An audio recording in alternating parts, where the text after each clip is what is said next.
Welcome back to our broadcast. We'll go live to Miami and the Keys in just a moment, but we want to divert to our normal stock and trade of political coverage right now because of a report in the Washington Post earlier today that says Robert Mueller and his team have their eyes on interviewing 6 White House aides, including current and former members of the president's inner circle. White House Special Counsel Ty Cobb, lawyer, told NBC News tonight the White House doesn't comment on Mueller interview requests, but it will, quote, continue to be as transparent and cooperative as possible in an effort to see this through to an appropriate resolution. Let's bring in our panel to talk about this tonight. Eli Stokols, White House reporter for the Wall Street Journal, is with us, and Heidi Prisbilla back with us, senior political reporter for USA Today. Both of them, we're happy to say, are MSNBC political analysts. Okay, Eli, we showed the picture of all of them. We'll show it again. Who are they? Who are these players, and why is this important?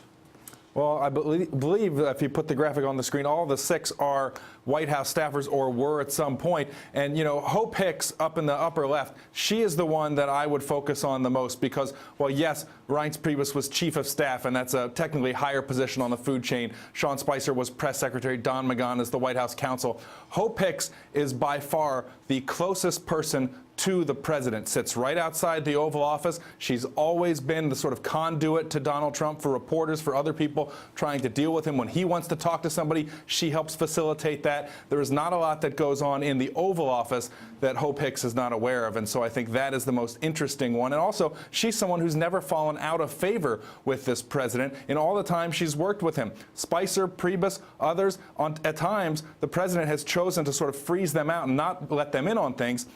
That has never really been the case with Hope Hicks. So, Heidi, you're Robert Mueller. See how I just did that? And what are the questions you want to ask these people? And what is the Post reporting about the storylines this means or this might mean he's pursuing? Well, there are several nexuses with these aides, but I think one of the most important ones, according to multiple accounts, is that Air Force One ride back from Europe, where President Trump reportedly directed his aides to craft a misleading statement about the nature of his son's meeting with the Russians and that Russian attorney, Natalia Veselnitskaya. So that is going to be one of the main pressure points here. And to Eli's point, Hope Hicks, by the way, was one of the aides on the plane there, and she was, according to the reporting, one of the aides who was advocating for a more transparent statement.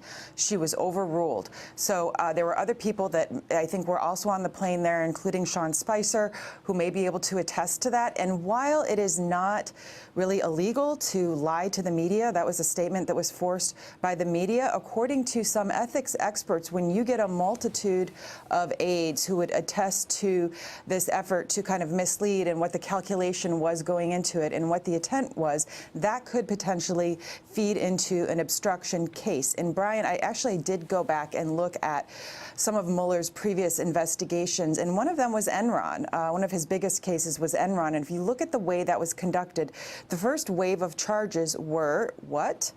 Obstruction of justice.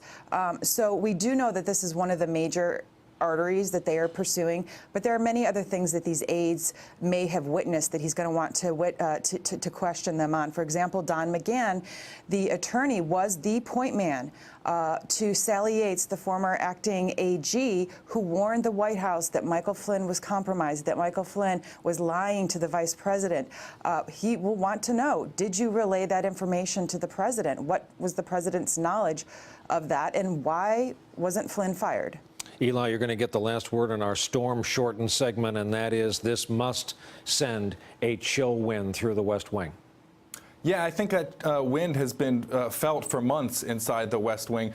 Some of these folks have already gotten outside counsel. Tonight, my friends at Political reporting that Hope Hicks has gotten her own outside attorney. So they've been bracing for this, and they know that it's not just going to be sit-down interviews with Mueller and his team about what conversations were, what their roles were, but he's going to want to see a lot of paper, electronic paper trails of texts and emails. We know there were a lot of conversations taking place around not just the conversations on Air Force One that Heidi's talking about coming back from Europe, but conversations leading up to the firing of former FBI Director Jim Comey. We know that the president wanted to do that, and that aides were going back and forth trying to discuss what are we going to tell everybody. The reason for that is, what are we going to say? There's a lot of paper, there's a lot of information. The people who work in this administration know it. They're going to try to protect themselves and this president, but they know that it's getting pretty tight right about now. Hey there, I'm Chris Hayes from MSNBC. Thanks for watching MSNBC on YouTube. If you want to keep up to date with the videos we're putting out, you can click subscribe just below me, or click over on this list to see lots of other great videos.